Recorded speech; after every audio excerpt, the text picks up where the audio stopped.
Good evening. I am Jack Fujii, and welcome to the fourth session of Agriculture 194E, Focus on Agriculture. For those of you joining us for the first time, Focus on Agriculture is a one-credit course offered by your College of Agriculture, Forestry, and Natural Resource Management here at the University of Hawaii at Hilo. And we come to you live every Thursday evening from the television studios located in the Mookini Library here on the UH Hilo campus. And we also come to you by way of the Hawaii Interactive Television System and your local community service channel. Before I go on, if I could have the Elmo, please. If any of you have to get a hold of me, there are several ways that you can get a hold of me. One is by snail mail at UH Hilo Kafnarm, College of Agriculture, Forestry, and Natural Resource Management, 200 West Kawili Street, Hilo, Hawaii, 96720-4091. You can also get a hold of me by phone at 933-0850 or by fax at 974-7674. And for those of you on the internet, you can get a hold of me by email at jfujii@hawaii.edu. Also, I'd like to say a few words about the College of Agriculture, Forestry, and Natural Resource Management. If you know anyone that's interested in a program in agribusiness or agroecology, environmental quality, animal science, aquaculture, crop protection, general agriculture, or tropical horticulture, please get a hold of me and I'll give you all the information. Since we are coming to you live this evening at approximately 8 p.m., those of you in the viewing audience and of course those of you here in the classroom can ask questions of our guests this evening. So I hope you jot a few notes down and give us a call later on this evening and talk to our guests this evening.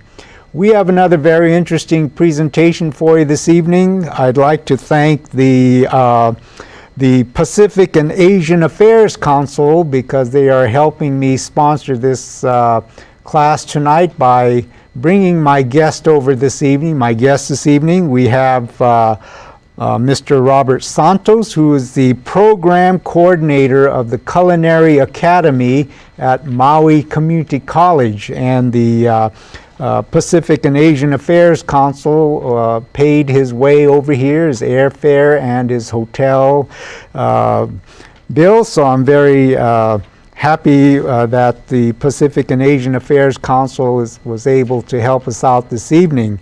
And representing the Pacific and Asian Affairs Council, we have this evening Tandy Awaiya. Tandy is the Higher Education and Community Relation Coordinator for the Pacific and Asian Affairs Council. And she also sponsored another guest this evening, Dr. Cynthia Ning.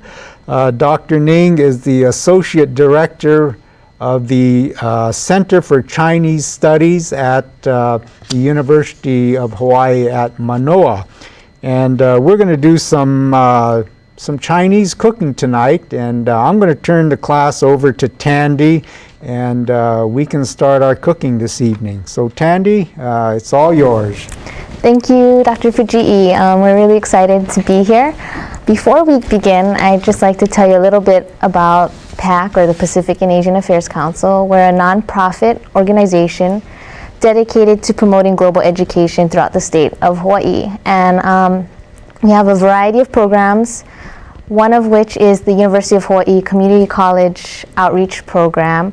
And typically we sponsor guest speakers as well as cultural performances, sometimes musicians, to go to campuses and work with the students and let students have firsthand experiences with different cultures. So tonight's show is a little different. We're doing cooking tonight. And so I'll tell you a little bit more about that after. Another program that I'd like to highlight is our high school program. And that involves clubs as well as conferences and classes, and most importantly, scholarships for students. And that's what I really want to let everybody else know about is our travel program. offers a full ride scholarship to 20 public or charter high school students. This summer, they'll be going to South Korea, and applications are due, I believe, March 4th. And I have some information on how you can get an application or find out more about the program. If they can pull up the Elmo, they can see where they can call. We can have the Elmo, there we go. And the coordinator there is Natasha Chappell, and you can call her at 944-7759 or email her at hs@pachawaii.org. Or you can go directly to the website and download an application and have it sent in. And again, this is a free scholarship travel tour to South Korea, and we hope that we can get participation from all over the islands. So that's that program. And then now I'm going to bring it back to the show.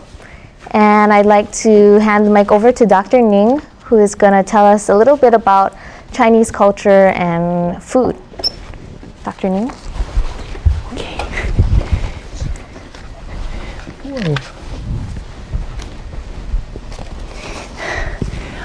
Everybody is really actually waiting for Robert Santos to get started.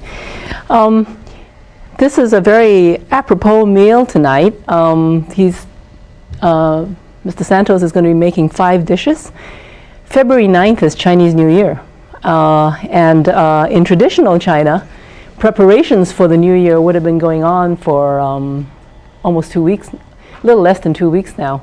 Because the New Year season in China, in traditional China, and even in contemporary China, lasts longer than the one day of the New Year. February 9th is the New Year, but for 2 weeks prior to New Year, you get ready for the New Year. And most of the cooking and eating is so important to China. Most of the cooking happens before New Year. Maybe that's all I'll say. I believe you're making 5 dishes? I'm making 5 dishes. 5 dishes, and they're not specifically New Year dishes, but they're good anyway. They're great. Okay. Well, what are some typical New Year's dishes? Well, China is such a vast place, and the Chinese culture that we're familiar with here is primarily Cantonese. You were saying before we got started that chai and the gao are what local people are most familiar with. Chai is sort of related to Buddhism. It's vegetarian monks' food. New Year's, a time of good resolutions, is a good time to be holy and to eat non-meat things. The gao, the sticky, Cantonese it's go, Mandarin it's gao. The sticky, sweet rice dish is very sort of symbolic of New Year because it's sweet. If you eat something sweet now, you hope that everything that comes to you and your family in the New Year is going to be equally sweet. And it's nice and sticky so that it'll stick you to your family members, it'll stick you to your wealth. Good things. I better eat some gao. Well, today what I was going to be presenting is actually, and let me tell you a little bit of the story behind this, but I'm half Chinese, and I grew up on Maui. My mother was born on Maui itself, so I consider myself in 3rd generation here in Hawaii.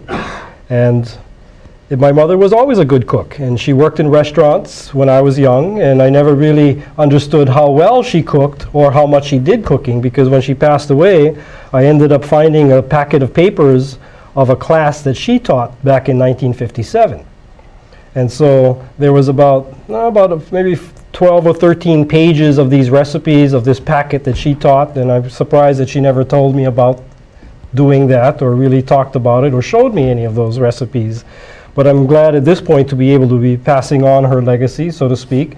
And the 5 recipes that I'll be doing today came from that particular packet. So the 5 items that we'll be making today is a is a chow mein, and I picked the items that I thought were very family, home-style recipes. A lot of these remind me of when I was growing up, and I think when I start cooking one of these dishes, it's going to take me right back to being a little kid, because the smells, of course, bring on so much memories and so many good times, and maybe, and I don't know if that's for everybody, but smells always bring back memories for me. And so I know that that's going to be occurring. So one of the dishes, like I said, is going to be this chow mein dish, very basic, family-style recipe. And then the second dish we'll be making is a chicken with mushrooms, and I actually have the preparation items here. In the restaurant world, what we have in front of us is what we would call my mise en place. And mise en place in our culinary academy and for culinary students everywhere means having everything in place, having everything ready. Having everything ready to do the job. And so I think more so in Chinese cooking than in a lot of other cooking, mise en place is certainly very important. Because once you start cooking, you don't want to stop. You want to have everything right in front of you. And from what I understood in China, they had very little fuel to use. And so if they had grass that they would burn for the flames, grass burns very quickly, and so there's a quick flame that comes up, and so the whole notion of stir frying came about, of using that energy as quickly as possible before it was gone. And so everything needed to be ready ahead of time. Everything should have been cut into bite-sized pieces so that it cooks very quickly, and once you start that fire and put your wok on and gets that flame, you want to finish it, because once that grass is gone, it's over. You need to be able to finish. So again, these are dishes that cook very quickly. And so the second dish I'm doing is this chicken and mushrooms, and one of my favorites when I was growing up. And of course, we're using canned mushrooms here, and it seemed traditional. That's what my mom always used, and the recipe that she wrote called for canned mushrooms. And in fact, if I even think about when I was little, there weren't really mushrooms available in the supermarkets. The markets now have a lot more ingredients, and back then you weren't finding fresh mushrooms like you find now. Dried. Dried would be there. Yes, dried would be there. And of course, I grew up on Maui, and we didn't have as much of a the Chinese markets or Chinatown that Oahu has. And sometimes, of course, when we go to Oahu, we go to Chinatown to pick up ingredients. The third dish we'll be making is a stuffed bitter melon. And I have my mise en place is sitting on the plate here with my meat mixture that I'm going to be using, and of course the bitter melon itself. And some people might not be familiar with it, but this is a kind of a shorter version of bitter melon that I'm usually more familiar with. They usually seem to be a little bit longer, but this was all that I was that I could really find to use, and that will work. It'll work fine. The fourth dish I have is going to be probably a classic, and a lot of people like it for poo-poos because it's so easy to make, and it seems to fill the bill for what people like, and that's a basic wonton, deep fried. And then the fourth dish, which I have on the end here, is going to be a dish called beef tomato, and that's the one I was referring to when I said that I can, the smells will take me back, and the smell will come from the initial cooking of the garlic and ginger, because that just permeates the air with all of these flavors. So that'll be the courses for the evening that we'll be doing, and I have everything set up, so the cooking should go fairly fast. But I was hoping that before we started cooking, I could tell you a little bit about the job that I do and my career, and I call it a career because I've been at Maui Community College now for just 25 years. And I look at it as a career. I know when I first took on that job, I didn't expect to be there for 25 years, and here I am at this point, waiting for and looking forward to retirement in a few years. But what a rewarding job it is. I'm the program coordinator, and I've taught almost every class that we have within the program. It's a typical professional culinary training program that you would find in many private schools on the mainland, as well as other community colleges within our University of Hawaii system. We offer 3 different degrees that are all Associate of Applied Science degrees. One is in culinary arts, one is in baking, and one is in restaurant supervision. And we have about 125 students currently in our program that are seeking those types of degrees. And the best thing about our program right now, though, and some of you might remember me telling you about this several years ago, because I did this show several years ago, And I was probably telling you that we were going to be having a brand new facility that was going to be built. And I'm proud to say now that the facility is completed, and we've been in it for about a year. And I brought a magazine that, well, let me show you the cover of the magazine first, because this is a magazine put out on Maui called Maui Menus. And the article that they did in it is on our building itself. So this one is called the Maui Culinary Academy, a class act. And they featured the class act because that's just actually one of the dining facilities within our building. The class act represents our fine dining restaurant that our more advanced students run. And so within the facility itself, and it is a $14 million building, and we also have about $3 million worth of equipment in it, I really feel at this point that it is probably the finest facility for teaching culinary arts in the state of Hawaii. And I know that we have a program that's very dynamic and and progressive in how we deal with our students. Because the interesting thing for me is, as I look through the magazine, and again called Menus on Maui, I'm finding pictures of and articles about many of our graduates who are now chefs and sous chefs and owners of different restaurants on Maui. So I'm just glad to be able to share this with you. Very impressive. Can I make a few comments about Chinese food in general? Mr. Santos is going to be making 5 dishes, and traditionally in China, dishes were only half a meal. The other half, I believe, is being boiled up somewhere outside of our studio here, but it's rice. So there's going to be a huge amount of rice that balances these dishes here. Because like you were saying, in traditional China, if fuel was scarce, so was food. You couldn't really fill yourself up and expect to live just on fancy dishes like this. You had to eat a lot of starch. So rice is being boiled elsewhere.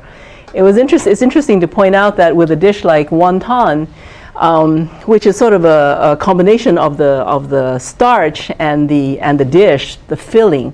Wonton is very versatile. If you don't have much money or many resources, you can make the filling rather small and fill yourself up on the skin, the outside. But I understand that we're going to have lots of filling tonight. Well, you know, it seems that in America we like more of the meat items and maybe less of the rice, like you were saying. And you know, it's unfortunate, I think, because you know, we overindulge sometimes and we end up with some health problems because of it. And I think, you know, it would be great if we could return back into time, but I know that's difficult for us to do. The wonton itself, and we'll be using the skin, and what is the skin called in Chinese? Pi, okay. Skin. So when you buy it, it's called wonton pi, and that's right. The skin part that we'll be using. And you know, the traditional method of making a wonton folds it like the traditional wonton with a turn and kind of a bringing the tail parts together again.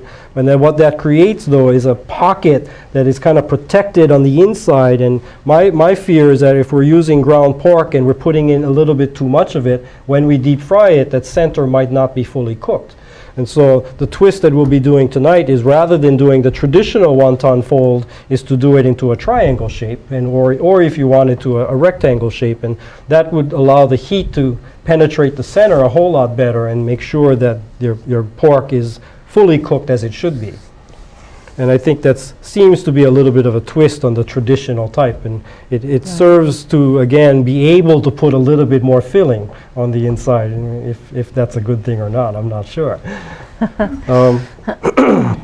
So let's go ahead and start, though. And Okay. I'm going to start with the stuffed bitter melon, because that's going to take, I don't want to say the longest to cook, but that'll be started and then finished while we're starting the other dishes. So let me move this a little bit, and I'll just take a couple of these eggplant, because I won't need, of the bitter melon, I won't really need to be able to use all of it. I'm going to cut off a little bit of the ends of it like this, and cut them into smaller sections, and of course cutting it on my towel here that's clean, and that's fine to do. If you're doing it at home, of course, you have a cutting board right in front of you, and because you might not want to make little cut marks in your towel, but for tonight that'll be okay. I'll put these little parts that I don't want here, and I look at the bitter melon and see what I have in the bitter melon, because the maturity of the seeds gives me an indication on how mature the bitter melon itself is, and if the seeds were very, very tender, I would know that I really wouldn't have to cook it that long. These look to me just about medium. They're not really tender and they're not really tough, but you know, the seed part is encased in this pulpy matter on the inside, and you see how easy that comes out. So I'm just using my peeler, and you could even use the side of a spoon or a knife or something like that, and just kind of scrape out the very bottoms. And if you're looking at the recipes that I actually said that my mother created, the recipe actually calls for the bitter melon to be blanched a little bit first, about 3, 4, 5 minutes in boiling water, to actually remove a little bit of the bitterness. And you know, I'm wondering if my mom did that because when we were little, we thought the bitter melon was too bitter to eat. So she would blanch it a little bit. Now, at this point in time, I like to cook it just the way it is. To me, it retains more of the vitamins by not blanching it, because when you do blanch it, you'll lose some of the water-soluble vitamins, and they'll come out. Some people really like the bitter taste. There's a Chinese adage, somebody who's very competent is one who knows, who can stand the bitterness. If you can't stand bitterness, you have stamina. Also, something interesting about bitter melon is Chinese talk about hot and cold. You've heard about basic yin and yang. Everybody needs both. It's not, one is not better than the other. But to balance hot and cold in your body, you can do that through cooking. Bitter melon is very cool, and meat is warm. So the dish you're creating is sort of balanced. Are you planning to, when you cook with water, that's sort of a cool way of cooking, and when you fry with oil, that's sort of a warm way of cooking. So are you going to be steaming this, or? Actually, I'm going to be frying it and then steaming it.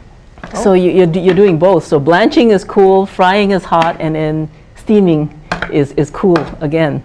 And so in a typical Chinese meal, do you want to have a combination of both? Yes, you want to have a combination of both. Your main dish, your starch, tends to have been boiled, like rice would have been boiled. Okay. So that's cool. And you don't want too much heat, unless there's something wrong. If the doctor has diagnosed you as having too little heat in your body, then you would want to eat very warm, very nourishing foods like chicken soup. Chicken is warm. So Robert, can you go over the ingredients for the stuffed bitter melon, the filling part? Sure. And the filling that we're using, and actually you can vary this at home if you'd like, because you can put, you know, if you have an aversion to pork and you wanted to really use ground beef, you could do that. It would change the flavor somewhat, but that would be okay. Sometimes if I'm making this myself too, I'd actually add some shrimp into it, because I love the flavor of shrimp. But I'm noticing that in my mother's recipes here, she didn't really call for any. But the basic mixture itself has, of course, the ground pork. And then in this particular recipe, because of the texture that I'm sure my mom was looking for, she asked for some water chestnuts. And that's been minced or diced, and that's already in my mixture here. So I know when I eat it, there'll be that little bit of a crunch from the water chestnuts. There is also a little bit of green onion for the flavor, and you can actually see it a little bit in the mixture itself. And then in this particular recipe too, we're using a salted preserved turnip called chung choy. And what can you tell me about chung choy? Only that Chinese are very proud to have discovered so many ways of preserving food in days before freezing and refrigeration and canning, and salting was a very common way of doing it. Is this? This looks like radish. I'm actually better at eating than I am at cooking, but it looks like salted turnip or radish with the top, and it's a very popular popular ingredient for boiling soup or in dishes like this, because it adds flavor, right? And it adds a salty flavor. Right. In fact, if you pick this up, and I don't know if you feel it on your hands Yeah, I can already, taste them. but it's very salty. You can feel the salt on your hands. So Right. before I used the chung choy in my dish, I ended up rinsing it out a little bit and getting rid of some of the salt that was really there for the preservation part of that. Otherwise, it would be a little bit too salty. So that's something a little bit different within that filling that'll give a nice flavor to it. And besides that, for a little bit of seasoning, there's a little bit of Chinese 5-spice powder in this mixture too. And then, of course, a little bit of soy sauce and a little bit of sugar, just a tiny amount of sugar. And if we could have the Elmo, I've got the ingredients for the stuffed bitter melon. And Robert and Dr. Ning, you folks can keep on explaining while we leave that on the Elmo for a while. I can begin to smell the smells you're talking about. So I'm varying the recipe a little bit, and because my mom would have put this into a bowl and she would have steamed it with a cover, of course, but I'm changing it a little bit. I like the flavor of the browning process. And in the culinary world of teaching, we talk about caramelization. And the caramelization is the browning of sugars within the meats or within any vegetable products. And as you brown it, it develops a better flavor, a stronger flavor, a sweeter flavor, so to speak. It's the difference of eating a teaspoon of sugar, which of course tastes good, versus a teaspoon of caramel. And all of a sudden, whoa, there's a whole different taste. The caramel has a different taste, but what is caramel? It's really just sugar itself that's been cooked. And so if you put sugar in a pan purely by itself and you apply the heat to it, eventually it'll turn brown, it'll melt, it turns into caramel, and it tastes different. And yet you didn't add anything different to the sugar. It's the same sugar, but it tastes different when it's brown. And that's a good example or way of illustrating mental illustration, so to speak, of caramelization and what that does for foods. And so a lot of people watch different cooking shows and you hear that term all the time, caramelization, and sometimes people don't get a full grasp of it. But Onions are from onions is a caramelized. real good example too, because onions can be very sweet, but if you eat a raw onion, if I were to pick up this and eat it, it's almost like a little acidic almost. Right. It doesn't have that sweetness, but if you take that onion and brown it, it would do the same thing. It would make that change the flavor and give it a sweetness. And that's when the French make French onion soup. That's what you do. I can tell an interesting story about making French onion soup, because when I taught the cooking classes at Maui Culinary Academy, we would actually have a tilting skillet about the size of this table up to about here. And we would take probably about 30 pounds of onions, have them all sliced very thinly, put them in the pan, and I'd have a student there with a big wooden paddle, and I'd say, okay, keep moving this and keep browning the onions. Don't let it burn, but keep browning it until it develops a sweet flavor as well as a nice color. How can you tell when it's developed a sweet flavor? Oh, you can taste it.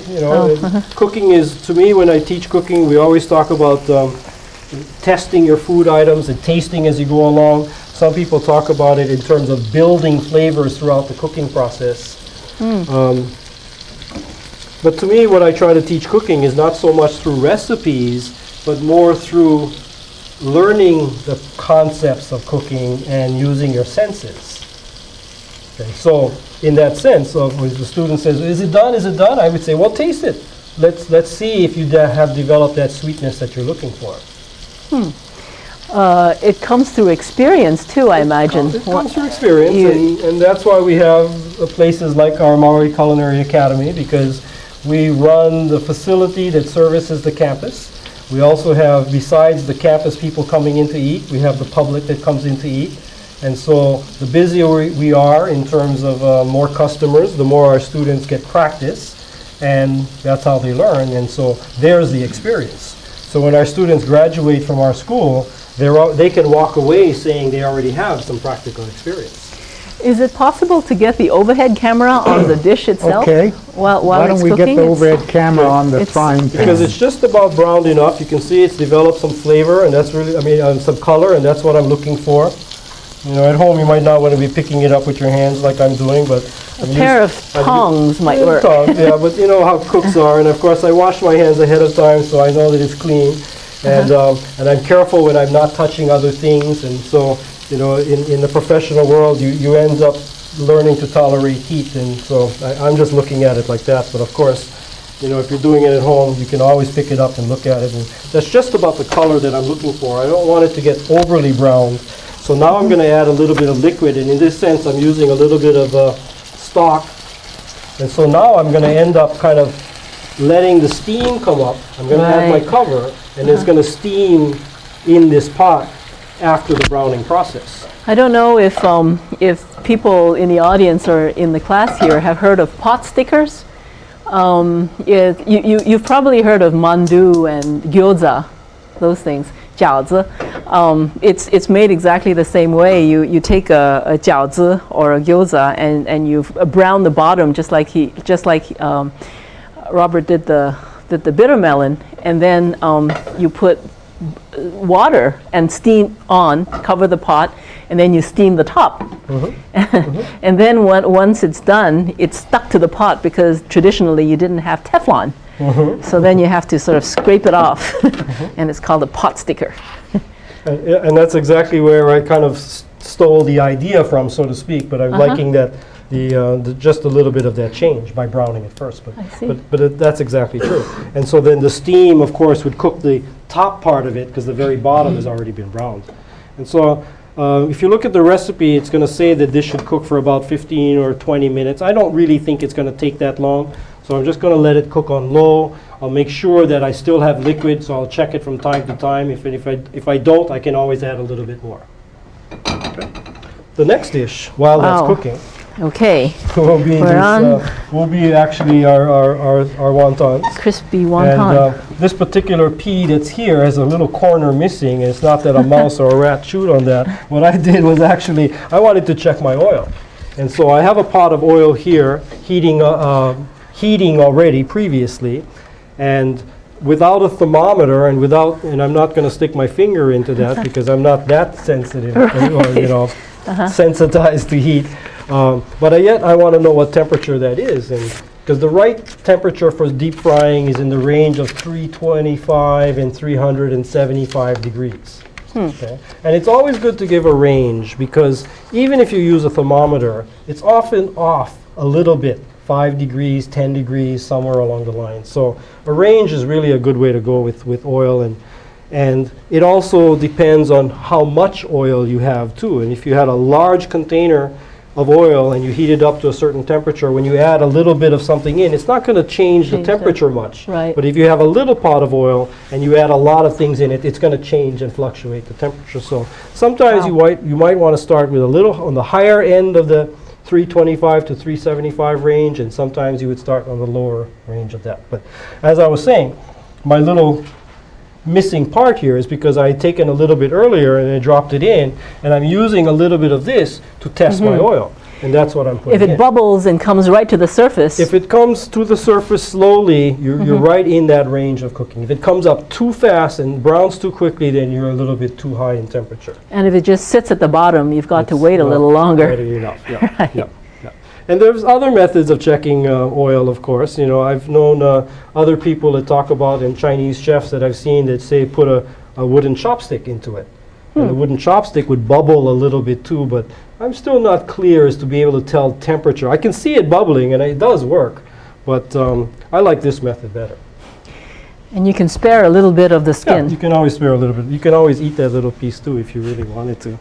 Actually, I'm going to up my heat just a tiny amount on that. The Chinese also say that Chinese cooking is very, very flexible. It's very adaptable to different locations. Different locations have different raw materials. So a Chinese person who comes to America and finds different raw materials than what they're used to back home can still do the same sorts of things, chop things, blend things, make a dish and make the rice, and you end up with a fairly Chinese meal. I think a wonton is sort of an example of a very flexible dish. If something like a wonton in North China, 饺子, the gyoza were very popular to be eaten at New Year's because family members can sort of chop and wrap and cook together and spend time together and then eat.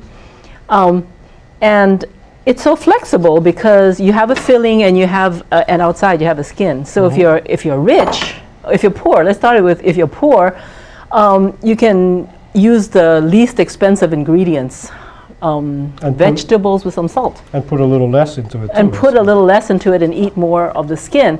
If you're richer, you can go for more filling, you can go for more, you can put wine in the filling, you can use shrimp, you can use mushrooms, the sort of the shiitake mushrooms and that sort of thing, and you have a fancier dish. But in any case, you're having wonton and you're having jiaozi, so flexible and adaptable. So as you can see, I'm holding the wonton, the pea in my hand on one side. I put a certain amount of filling into it, and again, that's from experience, because if you really put too much, you won't even be able to fold it over.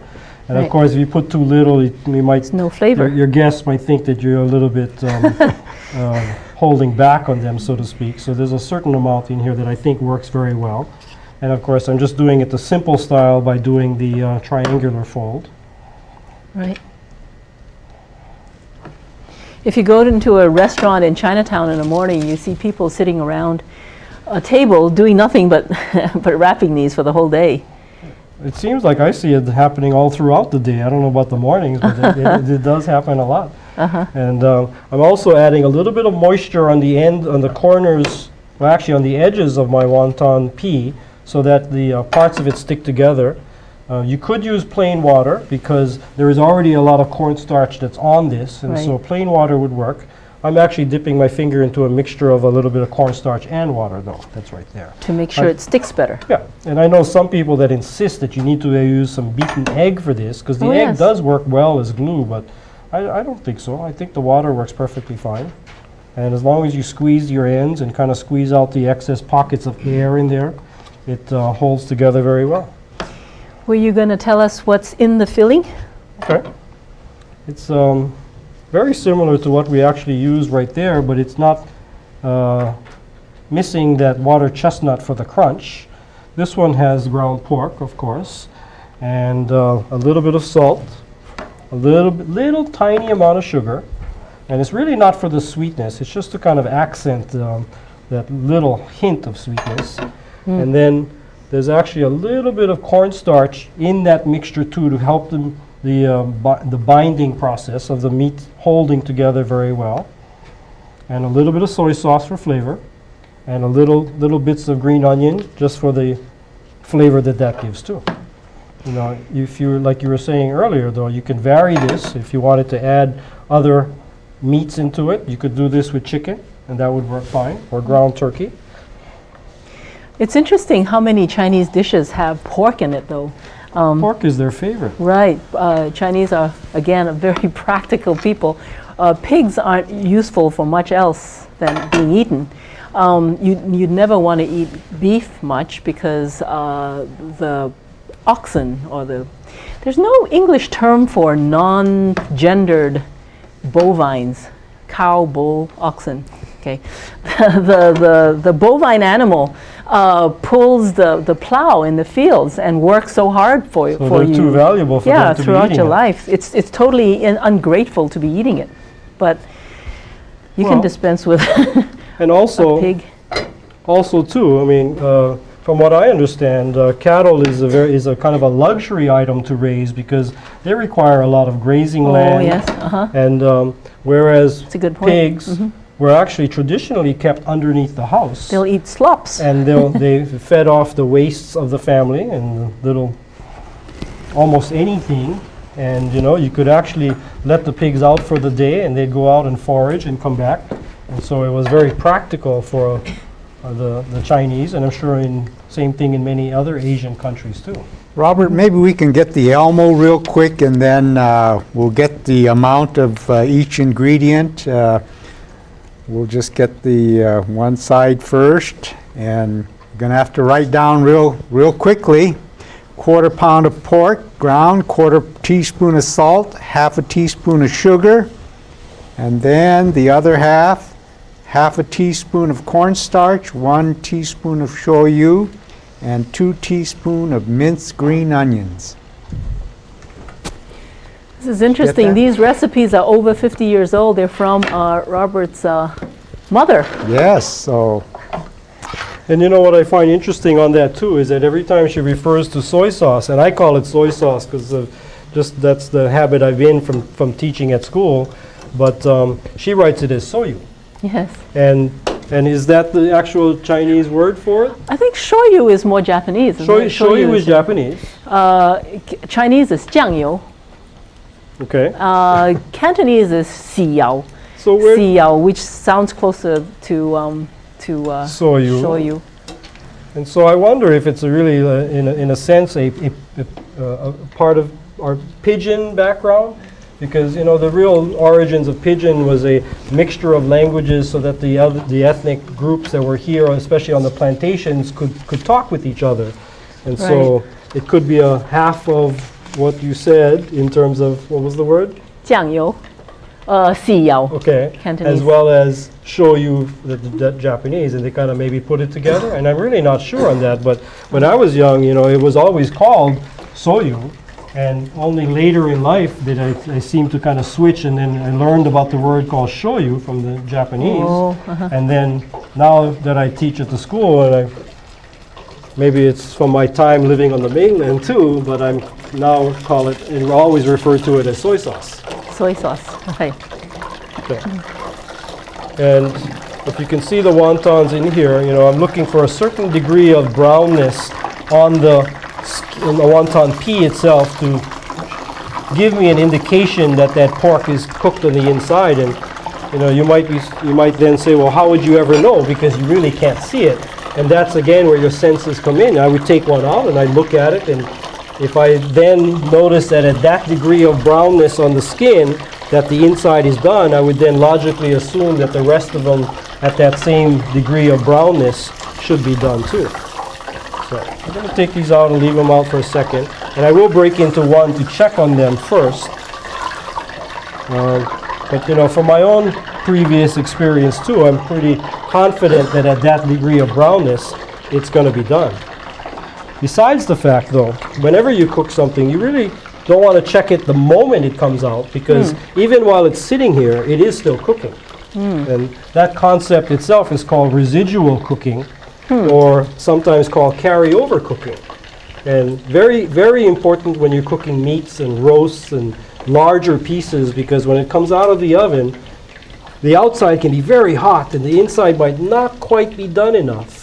But that's how you should pull it out of the oven, because then as it sits, the heat equalizes, and some of the heat from the outside continues to go in, and then when you're ready to eat it, the center will be at the degree of doneness you want. Is that why you leave a turkey and let a turkey rest after you take it out of the... Turkey or chicken or beef or pork or anything like that. And that's the term that they use, of course, is letting it rest. But that's for that residual cooking. Very interesting.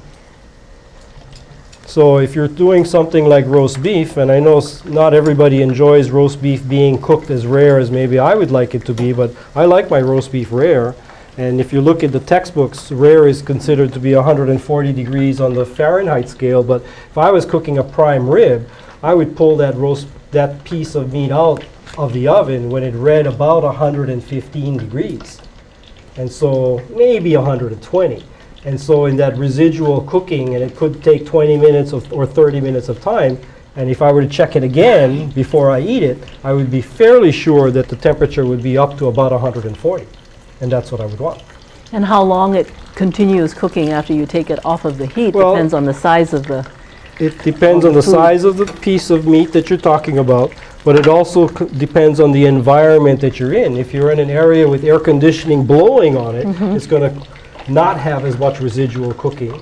And if you had a nice warm kitchen away from everything else, and in the professional cooks, they often take the whole pan and put it on top of the stove, like on a shelf, and it's still very warm there, it would, the residual cooking would be what they're looking for.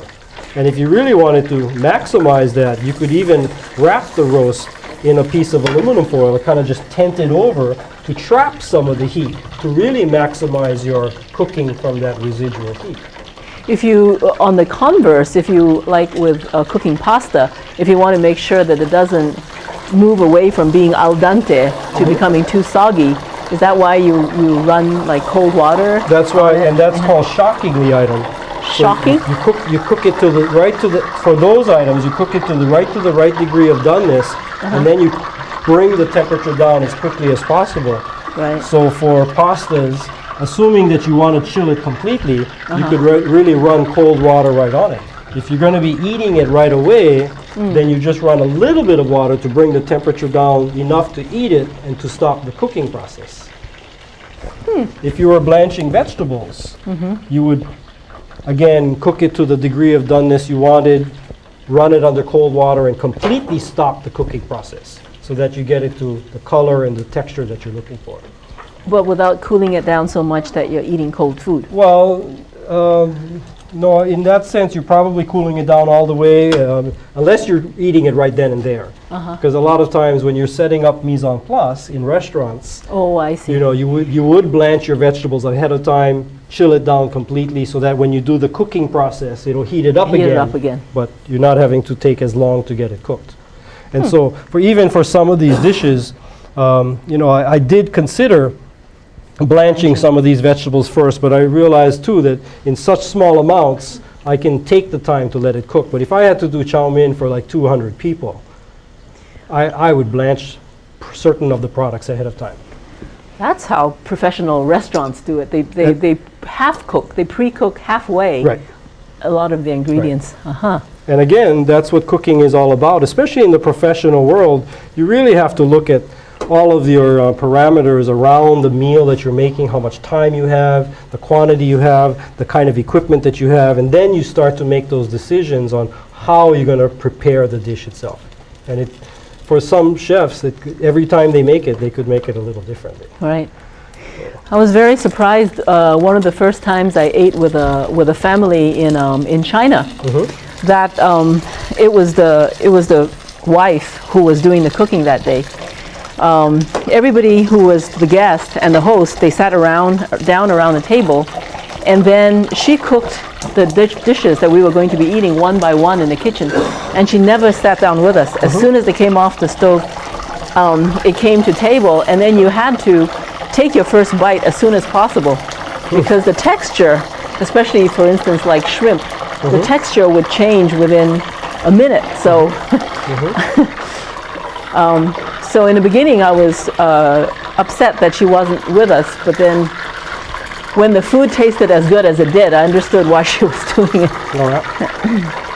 It's difficult to do parties because if I was doing a party, I want to be a part of the party. Right. But then like you're just explaining, you need to be cooking, you need to cook that food just as you're going to be eating it too. I was reading an article on the plane coming over here about how cooking in America has changed over the years. And one of the examples they made was in relation to kitchens. And in the old days, I guess, the kitchen was kind of tucked into a corner of the house. And nowadays, the kitchen is the focal point of the house. And the rest of it is built around the kitchen. And I think a lot of that is for people recognizing the fact that you're going to eat, you want it really as good as you can get it. And so if the kitchen is right there in front of, as a part of the house, it's almost the center of the party that you might have, and then of course the food is going to come out a whole lot fresher and just as it's done. Yeah, it really tastes good when you're sitting at a bar right by the kitchen. Well, and then of course there's methods of cooking now, well for a long time, but the tableside cookery. The French have been doing that for years, although of course a lot of it is just for show. But show is a part of eating. That's why we do it. Yeah. And then are there dishes like shabu shabu, and there are other kinds of dishes where you might be cooking it right at your dining room table. I remember having some parties. You talk about shrimp, but having parties where you're cooking with a cooking station in the middle of the dining room table, and you're actually cooking it and eating it almost immediately. That's very popular in northern China. In fact, some good friends of ours and we have it often. It's where you have a pot of boiling broth in the middle, like shabu shabu, and you put lots of different ingredients in it, and you dip it in sauces and eat it. It's a little challenging in Hawaii because Hawaii is so warm. In northern China, if it's snowy out and you're really cold, the heat from the steam is really good. We have to turn air conditioning on really high when we're heating 火锅. It's called hot pot. Shabu shabu. You can see Wow. too that I'm only adding a few into this pot at one time because I don't have a whole lot of oil. And of course, if you're doing a larger party and you needed to cook these faster, you could of course use more oil and get it done quicker. In the restaurants, of course, you have a deep fryer that could probably have cooked all of this at one time.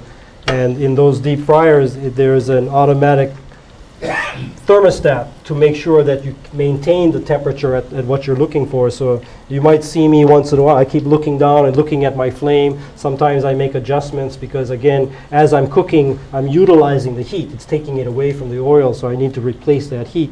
And all the time I'm watching the bubbling action and making sure that it's not browning too quickly and not browning, or browning quick enough, though. You never use electric, always gas? Oh, no, you can use electric. You can't control the temperature as well. You can. You just need to be more aware of it and plan ahead. But yes, you can. My goodness, these are all the same degree of brownness. It's quite amazing. Somebody must be doing a good job on those.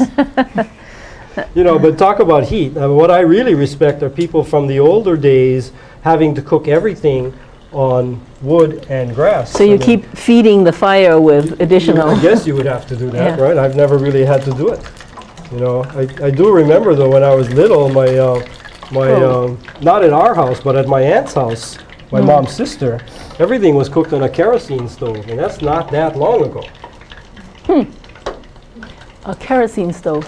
I'm not sure I know what one looks like. So it looks like this, except that the source of the fuel is a container of kerosene? Well, the source of fuel was kerosene, and I can't really give you the specifics of what kerosene is. I'm not sure. Does Dr. Fujii, can you help us with that? It's another fuel. Not very much help. I remember my parents used to cook with kerosene too when I was a little kid. It had a certain smell to it, didn't it? That's right, yeah. Okay, this is done actually. If Wow. you'd like to put it on that bottom table down Okay. there as our first item. Delighted. And I'm going to take a look at this. I had turned this off already too, and the liquid is almost gone on this, which is actually absolutely perfect actually. And the bitter melon looks to me like it's cooked enough. And so I'm going to put that onto a plate too, because I'm also going to thicken the juices just a little bit. Did you pick the green plate because of these? I think it was the next one in the pile. Okay. I'm going to have to try that when I get home. That looks just delicious. I always understood too, and I took a class years ago that talked about bitter foods having an effect on certain organs in your body. I mean, are you familiar with that? Yes, well, if you go to a Chinese physician, they'll know a lot more about that than certain things affect certain organs in your body and the flow of qi and the flow of blood and stuff like that. But that's a little beyond the pale of what I'm familiar with. Well, I understand also in Hong Kong and in other Chinese cities that there are actually restaurants now that are based purely for health concerns. Right. And so if you had a particular ailment, you would order particular items off of that menu, and the whole restaurant is based for people with various forms of ailments and then solutions based on the food that you're eating. The Chinese are also, they comment that the tradition has investigated so much of what's available in the environment, all the different plants. If you go to China, actually, there's a very wide range of vegetables, plant foods that are eaten. And of course, they eat more of every ingredient, like chicken feet is a delicacy. I love chicken feet. Chicken feet, yeah. Pig's ears. I mean, you don't, if you're going to kill the pig, might as well eat everything about him. I love pig's ears too. So what I did here was I pulled the bitter melon out. There was a little bit of juices left in the pan. I decided to add a little bit more liquid, and I keep saying liquid, but in this case I'm using chicken broth. And I say liquid because as I teach my students about it, I want them to realize it doesn't have to be that. It can be any liquid. If you're vegetarian, You can use a vegetarian broth, yeah. of course, but, No- but no then you pork wouldn't have had filling. that pork filling in there too. But I just wanted to add a little bit more liquid to my quantity, so I added a little bit of that chicken broth in. I raised the heat, and then I have a little bit of cornstarch and water mixed together. And notice that I mixed it because cornstarch tends to settle down. I'm going to add a tiny amount into this, and stir it, and it almost immediately thickens that liquid in the pan. You can see how quickly that does that. And again, that's why really the Chinese people like to use cornstarch as their thickening agent, because it thickens as quickly as it does. And then remember the shortage of energy that they have. It's too bad that fragrances don't transmit over television waves. Smells very nice. Okay. So this is That ready can to go out present. too. Okay. Well, Robert, do you think we can finish all these dishes in the next 30 minutes? Oh, I think so. Okay. Because now we can just kind of move along, that we've dealt with some of our ingredients and a little bit about why we use what we use. And then the We're done next with dish this. I was going to be making would be the chicken with mushrooms. And let me bring this over here.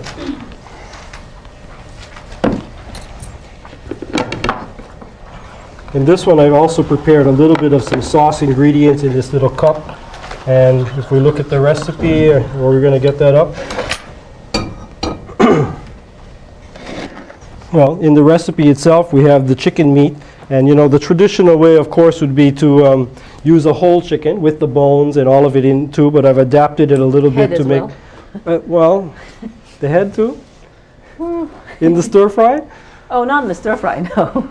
Okay, well, you know, I do remember when I was little and we used to raise chickens at our house, and when we had these religious ceremonies, it always had to be a rooster that we would kill, and the feet would stay on and the head would stay on, and you'd have to pluck it all around the comb and the eyes and everything like that. Well, but I seem to not ever remember anybody eating the head. We'd always serve it, but nobody ever ate it. My mother taught me to eat the head. You pick out the brains. They're supposed to be good for you. I'm I gonna haven't have had that in a long time. a tiny amount of oil in this. You know what I've never had is duck tongues. And I understand duck tongues is a real delicacy. Yes, as are peacock tongues. And bear's paws. I've heard of bear's paws, and I can imagine it's somewhat like eating pig's feet because of the Right, amount of right. gelatin that's there. Right. And so I'm heating up my pan, of course, and I put a tiny amount of oil in it. It is a Teflon pan. I don't have to add a lot of oil, and I probably could have gotten away with not adding any at all. And then I'm going to add the chicken. The chicken is already marinated too with a little bit of ginger. Let me see that. A little bit of ginger and a little bit of soy sauce, and actually a little bit of cornstarch that's within the chicken. It's interesting that although, you know, Chinese seem to have incorporated everything from the environment into what can be eaten. A Cantonese joke I've heard is that, you know, Chinese will eat anything with 4 legs except a table. Anything with legs except a table, anything that flies except an airplane. But Chinese have not traditionally had much of a space for milk-based products, creams, butter. And And again, I'm sure it's because they didn't really have cattle. It's too Yeah. much of a luxury to do that. But they've sort of incorporated a lot of foreign cooking into Chinese cooking, but there's not, that still hasn't been incorporated very much. When I take students to restaurants and have some of the more exotic things like chicken feet and intestine and stomach and stuff like that, and they grimace and cringe. For Chinese people coming to Hawaii or to other places in the West, cheese and cheese is very, very challenging. Fermented milk. And you know, America is a very wealthy country. Why are you eating fermented milk? And I also have a lot of friends who have Chinese friends who have trouble with pasta because tomato sauce is bright red. It looks like blood. So you have noodles and you put blood on it, and then you cover it with fermented milk. Yeah, but the Chinese like blood. Yeah, that's right. Going back to raising chickens when I was young, and my parents there were certain times when we killed the chicken, the blood was collected. Right. Yeah, I've and had then that. you let it kind of Coagulate. and it was cut into little cubes, and that blood was then put into your stir fries. Steam, right? Steam first and then stir fried?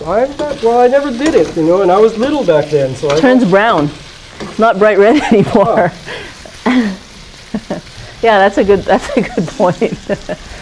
A lot of these things are a matter of convention, of getting used to it, you think?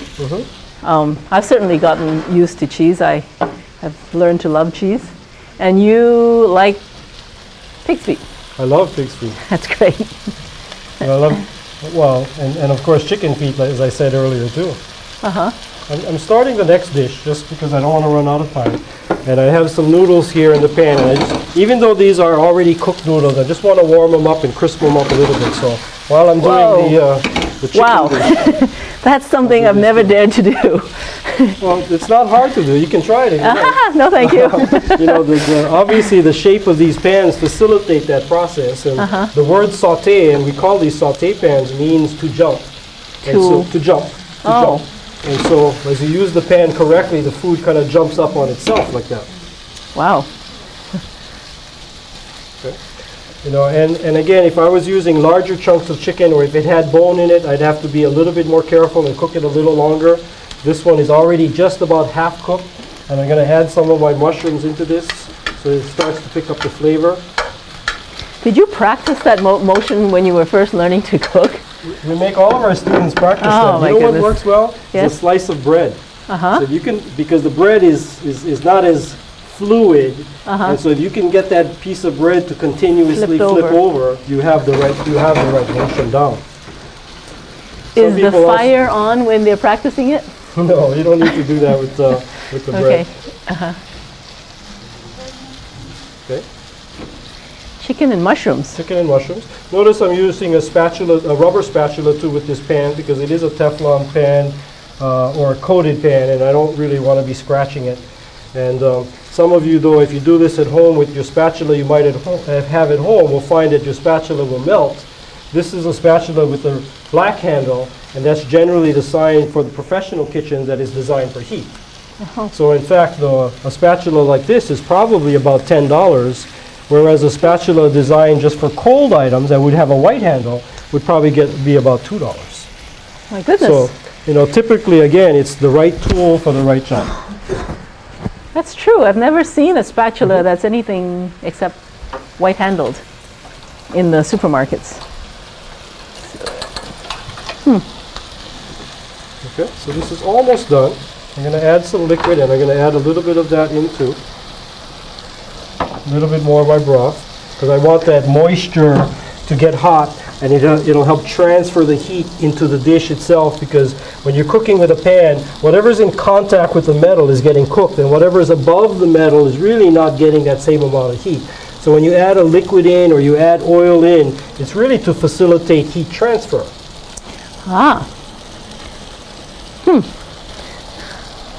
It's interesting. That is just about done. One of my favorite things. Are you ready for another plate? Yeah. Wonderful. The other thing about, let's see if I can remember.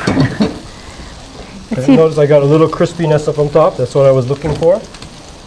If I had an oven, I could pop that into an oven, but I don't have one at my side here, so I can adapt the way I'm cooking to be able to deal with that.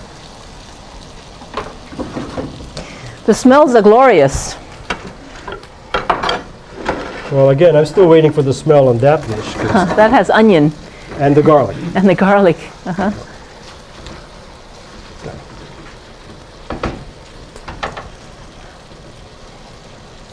Okay, I'm just going to let this cook on the side for just another few seconds. So you have to be a multitasker to be a chef. And I'll put this pan up here and wipe it a little bit, because I'm going to start the chow mein ingredients. We can put this in the back.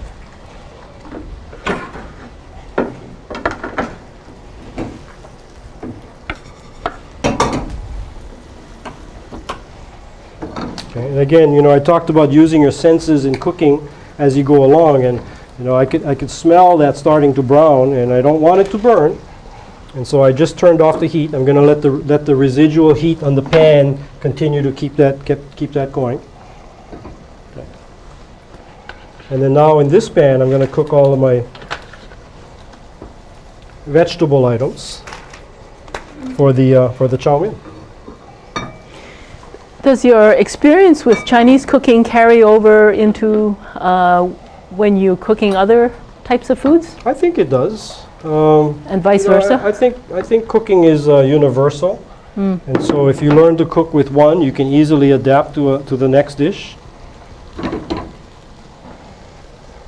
Okay, So we're what going to let kind of that meat pork. was that, Robert, that you're going to cook with the chow mein? Is that pork? Pork. That was pork, yes. Okay. Okay, let me see. I'm not going to use that spatula here. I'm going to use this for this. There's only one dish tonight with beef, and that's very as to be expected. Oh, and you have chicken. And is Yeah. beef tomato traditionally Chinese? Because I know, I grew up with it, and I think a lot of local people consider it to be Chinese. But, if you're saying that beef is not a normal item used, I'm wondering about that. I suspect, actually, I think I only had it when I came here, and actually looking at the ingredients as they are, they're chunked much larger than I think traditionally. If you go to China, they would be chunked. I think there's a bit of accommodation to Western palates, where you sort of want recognizable what it is you're eating. Whereas if you look at the stuffing of the wonton, for instance, it might be hard to figure out what was in there because everything's chopped so finely. Okay. I'm adding some of these vegetables. I'm not going to add all of them because the pan is a little bit too small for all of that. But I add a little bit of my vegetables in, and everything's cut into strips.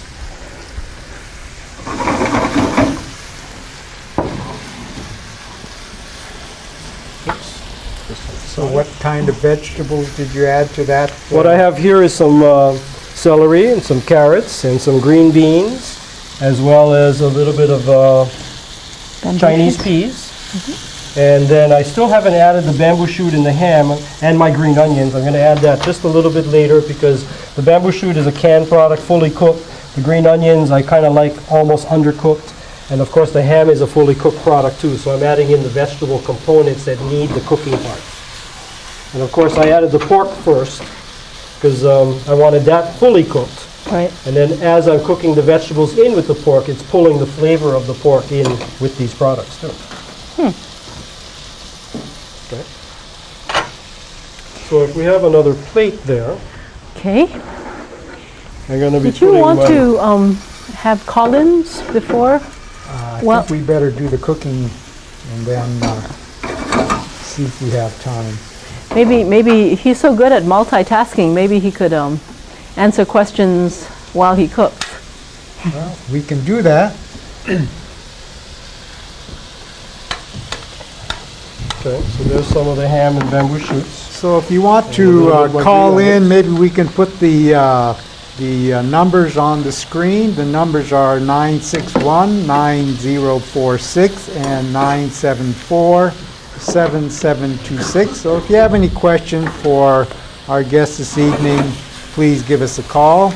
Tonight we're featuring Robert Santos, who is the program coordinator for the Maui Community College Culinary Academy. Looks And we great. also have with us tonight I tried to Tandy Awaiya, brown who's the higher education noodles and once and it didn't work. community Try it relations coordinator at Cindy didn't work. the Pacific It didn't brown. Asian It Affairs didn't crisp. Council. It just got And also we Soggy. have Dr. Cynthia Ning, who's the Associate Director for the Center of Chinese Studies at UH Manoa. And tonight we're cooking several Chinese dishes. And if you have any questions, please give us a call. Otherwise, I'll turn it back over to Cynthia and Robert. Dr. Ning, I had a question. How does the eating and serving style in Chinese families differ from Western Western dinner Yeah. tables and eating. That's an interesting. Jack, can everybody understand? Can everybody hear the question? I'm sure they can. Okay, that's sort of an interesting question. People have said that China is a lot of Asian societies are sort of a group-oriented society, and many of the Western societies are more individually oriented. And what I like to say about the dining table, typically in, say, in America, you take the available resources and you divide it by the number of people who are sharing in those resources. And that, so if you have a table and you had 4 people eating at it, you divide the table into quarters, and each person eating at the table sort of controls their own quarter. So if you sit at the table in a Western restaurant, the space in front of you is your space. Your food comes into it. When the food is served, it's served into it, and you eat within your space. And the other people at the table don't encroach on your space. People don't reach onto your plate. They don't, except I do that with people who are very close to me. I reach onto their plates and eat their food. But you're not supposed to do that. We have our first caller, so we'll take the first caller. Okay. Or could you let us know where you're calling from and go ahead with the question, please? I'm calling from Hilo. My question is, Can you how come stand you back guys from the talk so TV much? set? Shishini? Could you stand back Shosho from the TV Kaisemi set? Kotoko. Are you related to Kent? Yes, go ahead. Oh, I just was telling you that if you're going to make a phone call, please stand away from the TV set because we're going to get some feedback. So please call us again. Okay, I'm going to start the last dish now, and that's the beef tomato. So I'm ready with everything because I don't want my garlic to burn. I know my pan is hot. But Tandy, I was going to say that in a Chinese thing, there's much more common space, so the food goes in the middle, and your private space is sort of like your bowl, and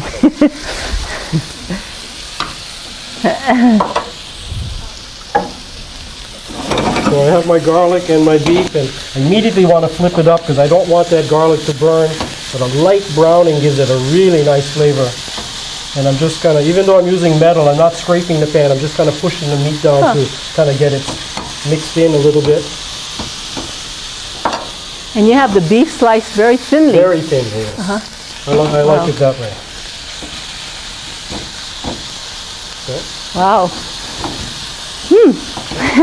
And the beef is still slightly underdone, but it's going to go back into the dish. I'm just going to hold it in that pan, and in the pan that's still very hot.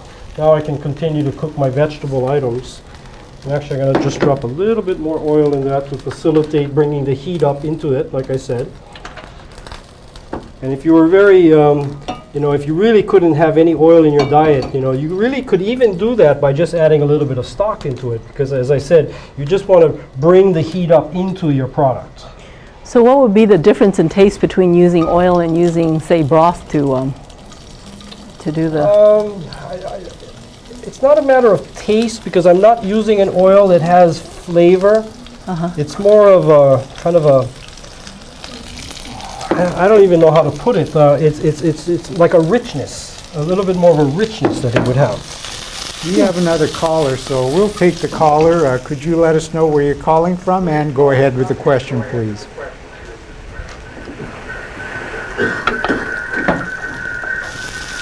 Hello, you're on the air.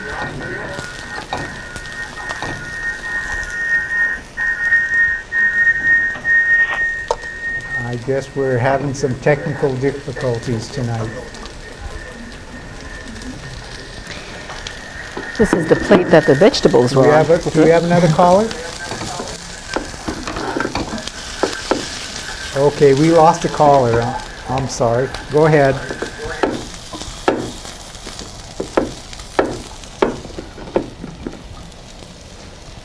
Notice when I'm adding the vegetables, Oh, too, I see. I add a little bit of the tougher ones, and I'm holding back a little bit on the tomato because, of course, that hardly needs any cooking. But in this dish, you want everything really, really crisp, which it still is. So I'm still, at this point, going to add some of that tomato into it.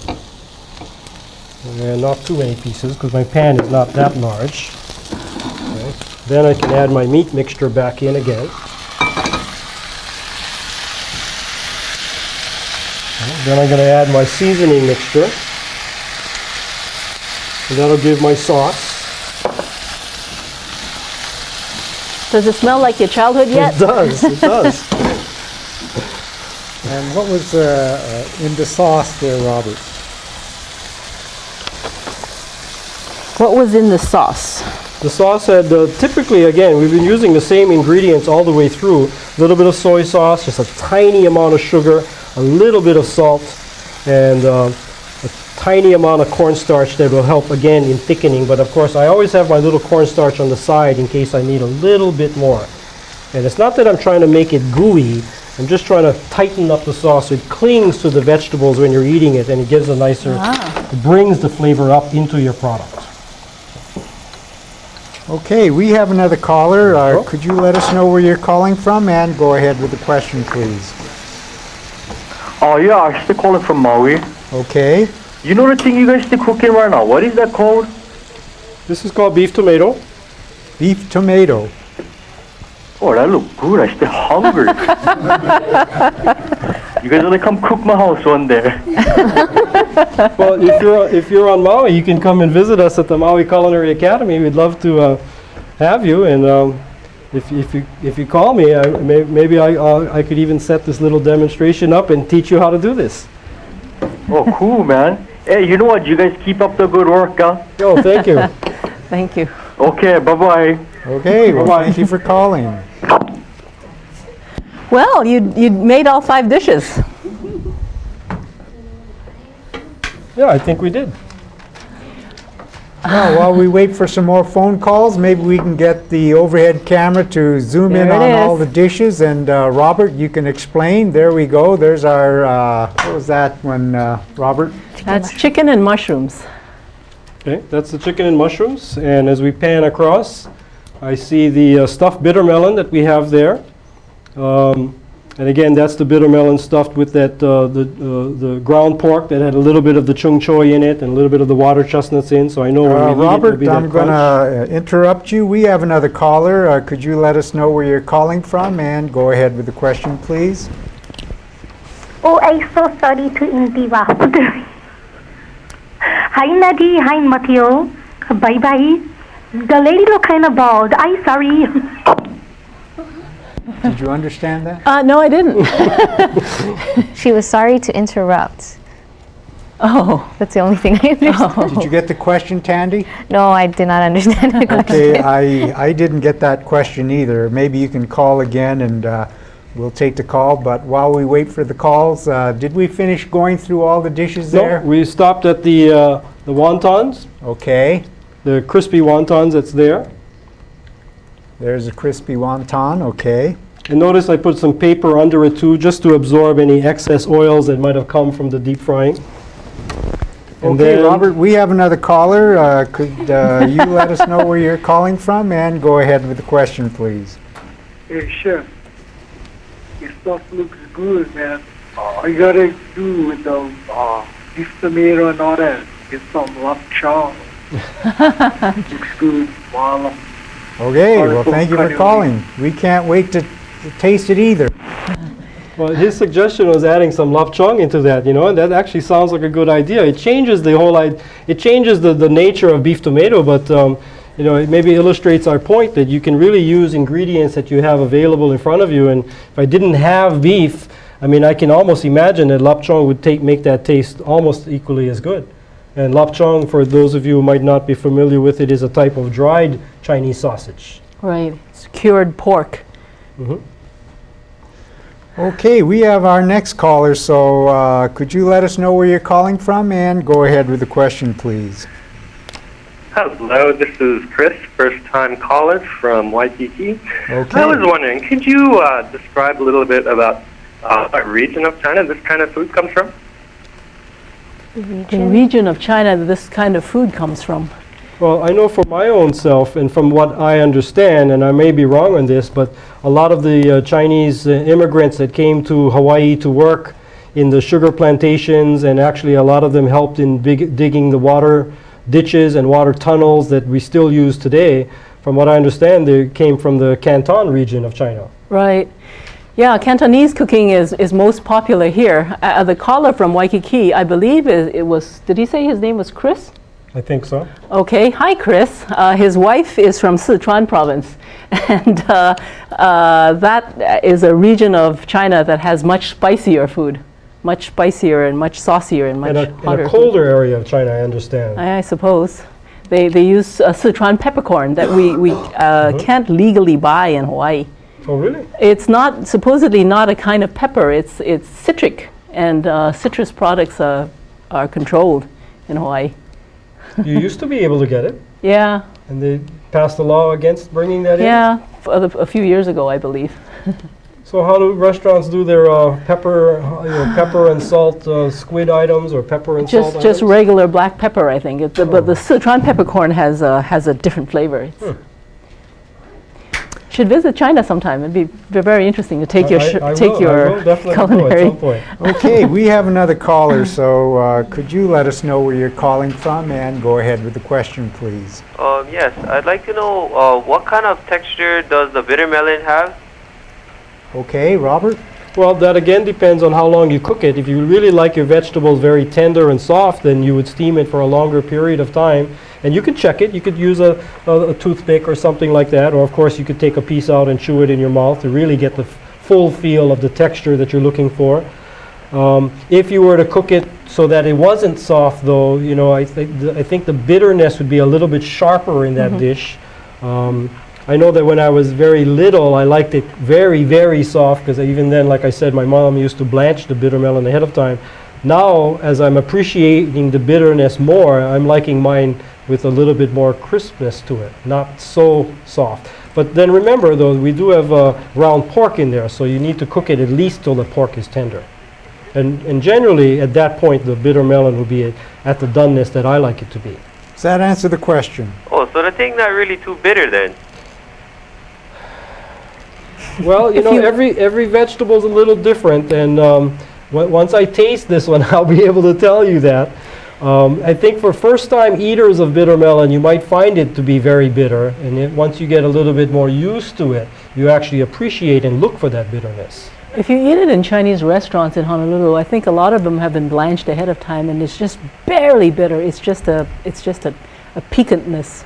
It's like adding a little bit of pepper or something, just a little tart, a little bite. And what I notice actually when I visit Chinatown on Oahu is that the bitter melon I see for sale is much bigger and a little lighter in color, and I truly believe that it's a variety that doesn't have as strong a flavor and not as much bitterness in it.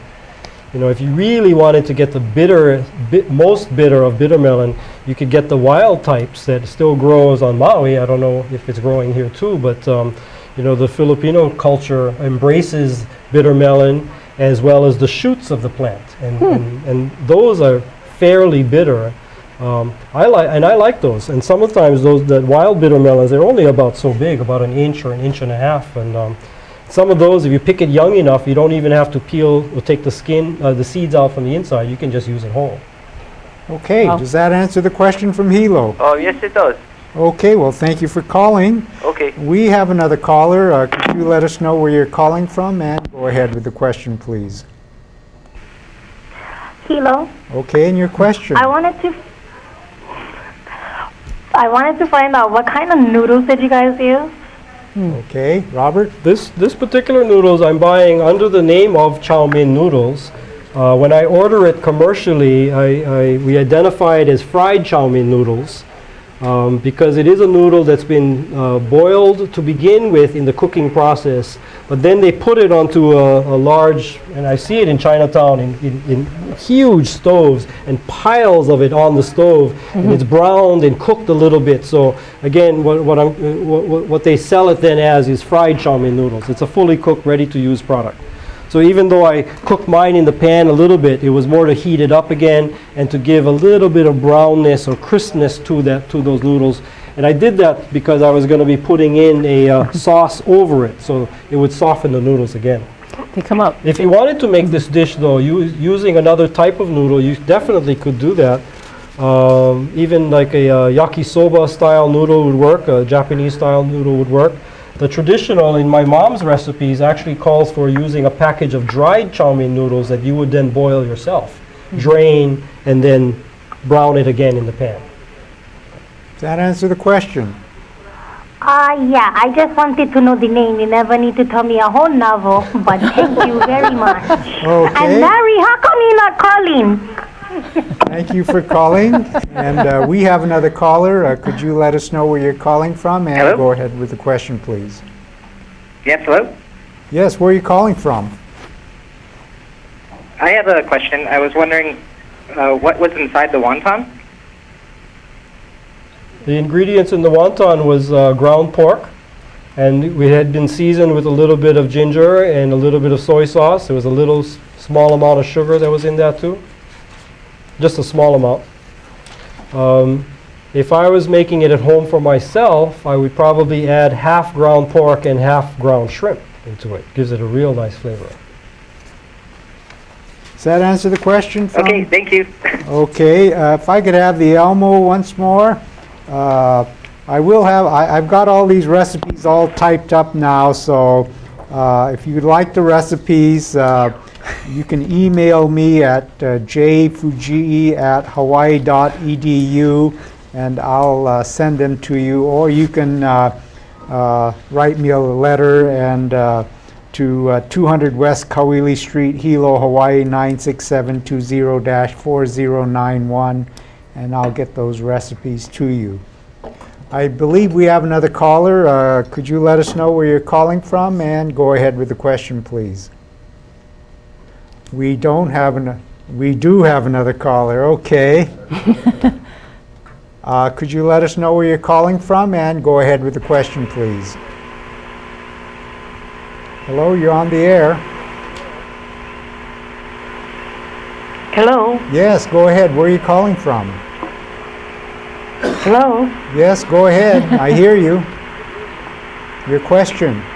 When you put the Elmo on, there's severe static. Oh, yeah, that's what my wife was telling me about that. You know, when it leaves Hilo here, it's supposed to come out perfectly well, but somewhere along the way... Can't hear what you folks saying. Yeah, I know. I'm sorry. I guess I better turn the Elmo off, because every time I turn the Elmo on, it seems like you get a lot of static and line across the TV, and you can't hear us. So I'll try to not use the Elmo as much tonight. Okay, thank you for calling. Do we have any questions from the classroom? No questions from the classroom. For those of you, we have another caller. So could you let us know where you're calling from, and go ahead with the question, please. Hello, I'm calling from Hilo. Okay, and your And I question? was wondering, how do you keep your wonton crispy after it's been cooled for a while? Okay, Robert? Well, the main thing you don't want to do is cover it, because if you're covering it, you'll be trapping steam, and the steam will, of course, will make it soft. And so you really, if you have to cover it in any way, paper, like a brown paper bag would probably be the way. And in fact, if you buy wontons a lot of times in Chinese restaurants and you're going to take it home, that's how they'll give it to you in a brown paper bag, because cellophane or plastic or aluminum foil would trap too much moisture, and you would definitely lose that crispness. The best, though, is again to cook it just before you're eating it, to keep it as crisp as you'd like it to be. Does that answer the question? Okay, thank you for calling, and I think we've completely run out of time. I'd like to take this opportunity to thank Robert Santos of Maui Community College Culinary Academy. He's also the program director there, for joining us this evening. I'd also like to thank Tandy Awaiya of the Pacific and Asian Affairs Council in Honolulu for bringing Dr. Cynthia Ning over, who is the Associate Director for the Center of Chinese Studies at UH Manoa. And next Thursday, we are going to have, I believe, the Hawaii Community College Auto Body Shop. The students there and Mr. Harold Fujii will join us, and they'll prepare for us many local dishes. So we hope that you'll join us next Thursday evening. This is Jack Fujii saying thank you for watching and have a good evening.